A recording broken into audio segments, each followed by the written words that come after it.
নির্বাচনী প্রচারণার খবর জানাতে এই মুহূর্তে বগুড়া থেকে আমাদের সাথে যুক্ত হচ্ছেন ফরহাদুজ্জামান শাহী। যেহেতু আগামীকালই নির্বাচনী প্রচারণার শেষ দিন, শেষ মুহূর্তে প্রার্থীরা কি ধরনের প্রতিশ্রুতি দিচ্ছেন জানাবেন।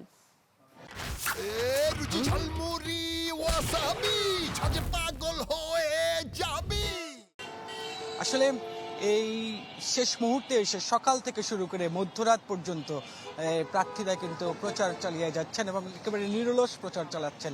প্রত্যেক প্রার্থী ভোটারদের দ্বারে দ্বারে যাচ্ছেন এবং বিভিন্ন ধরনের প্রতিশ্রুতি দিচ্ছেন। বগুড়া সদর আসন, যেটা সদর 6 আসন, সেই 6 আসনে প্রার্থী হয়েছেন বিএনপির চেয়ারম্যান তারেক রহমান। তার পক্ষে কিন্তু যারা আছেন বিএনপি নেতাকর্মীরা আছেন, তারা কিন্তু প্রচারণা চালাচ্ছেন এবং বিভিন্ন বিষয়ে তারা তারেক রহমান যে সমস্ত অঙ্গীকার করেছেন সেই অঙ্গীকারগুলো তুলে ধরে সাধারণ মানুষের কাছে ভোট প্রার্থনা করছেন। এখন আমরা আছি বগুড়ার কলোনিতে, এখানে যুবদলের একটি প্রোগ্রাম চলছে। যুবদলের নেতারা আসলে কি বলে ভোট চাচ্ছেন যদি একটু আপনার কাছ থেকে জানতে চাই। সাধারণ ভোটারদের কাছে কেমন সাড়া পাচ্ছেন এবং কি বলছেন তাদেরকে? হ্যাঁ, বিসমিল্লাহির রহমানির রহিম। আমরা যেহেতু বগুড়ার সন্তান তারেক রহমান, আমরা যখন তাদের কাছে ভোট চাইতে যাচ্ছি, তারা আমাদেরকে উল্টো ভোট দেওয়ার আহ্বান জানাচ্ছে এবং তারা বলছে বগুড়াতে ভোট চাওয়ার কিছু নেই।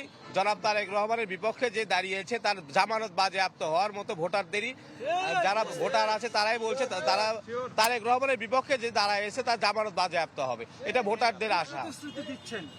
আমরা ভোটারদেরকে আমাদের তারেক রহমান শহীদ জিয়াউর রহমান মেডিকেল কলেজ করে দিয়েছে, রাস্তা করে দিয়েছে, গ্যাস দিয়েছে, এসব তাদেরকে বলছি। আমাদের ভবিষ্যৎ পরিকল্পনা ফ্যামিলি কার্ড, আমাদের কৃষি কার্ড এবং হেলথ কার্ড, এবং বাংলাদেশের জনাব প্রধানমন্ত্রী যদি তারেক রহমান হতে পারে আমাদের এয়ারপোর্টটা চালু হবে, বগুড়া সিটি কর্পোরেশন ঘোষণা হবে এবং ব্যাপকভাবে বাংলাদেশের উন্নয়ন কর্মকাণ্ড চলবে।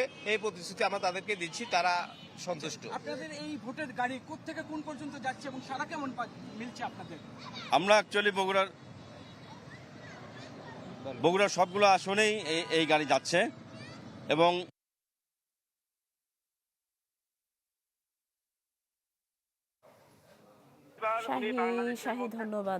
শাহী ধন্যবাদ আপনাকে। ফরহাদুজ্জামান শাহী আমাদের সাথে যুক্ত হয়েছিলেন। আমরা এই মুহূর্তে যশোরে যাব, সেখান থেকে তৌহিদুর রহমান আমাদের সাথে যুক্ত আছেন।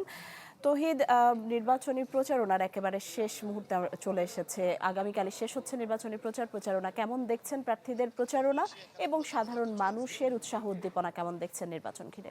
তুঙ্গে এবং এই নির্বাচনী প্রচারণা কিন্তু আরো আগেই জমেছে এবং সেই জমেছে কিন্তু দুই দল অর্থাৎ জামায়াত এবং বিএনপির দুই দলের প্রধানই এখানে নির্বাচনী জনসভা করার পরে এখানে মানুষের মধ্যে উচ্ছ্বাস আরো বেড়েছে এবং এই মুহূর্তে শেষ যে প্রচারণা চলছে, এই মুহূর্তে প্রচারণার পাশাপাশি প্রার্থীরা বেশি জোর দিচ্ছেন তাদের নির্বাচনকালীন দায়িত্ব পালন করবেন যেসব নির্বাচনী কর্মীরা অর্থাৎ পোলিং এজেন্ট সহ অন্যান্যরা, সেই সব ব্যাপারে তারা খুব প্রস্তুতি সম্পন্ন করছে। এর পাশাপাশি নির্বাচনী যারা দায়িত্ব পালন করবেন অর্থাৎ রিটার্নিং অফিসার সহ তারাও কিন্তু নানা ধরনের প্রস্তুতি নিচ্ছে।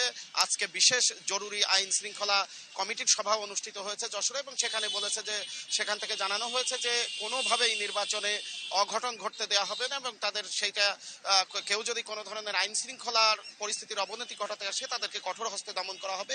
এর পাশাপাশি নির্বাচনী যে উপকরণ সেটা যশোরে অনেক আগে থেকেই আসতে শুরু করেছে। সর্বশেষ গত রাতে ব্যালট পেপারও এসে পৌঁছেছে এবং হানার ব্যালট পেপারের আগে এসেছে গতকাল যে সংসদীয় আসনের যে নির্বাচনের ব্যালট সেটাও গত রাতে এসে পৌঁছেছে এবং যশোরে জমা হয়েছে বলে আমরা জানতে পেরেছি। এবং এখন প্রিজাইডিং অফিসার নিযুক্ত হলেও কৌশলগত কারণে কে কোন কেন্দ্রে দায়িত্ব পালন করবেন সেটা রিটার্নিং অফিস এখনো পর্যন্ত প্রকাশ করেনি। এছাড়া অন্যান্য প্রস্তুতি রয়েছে এবং আইন শৃঙ্খলা বাহিনীও কিন্তু তৎপরতা বাড়িয়েছে, এখানে বিশেষ অভিযান চলছে এবং সার্বিক মিলায় নির্বাচনের পরিবেশ ইতিবাচকই মনে করছেন ভোটাররা। নিশি, ধন্যবাদ তৌহিদুর রহমান। দর্শক দেখছিলেন নির্বাচনী প্রচারণার খবর জানাতে বগুড়া এবং যশোর থেকে আমাদের সহকর্মীরা যুক্ত হয়েছিলেন।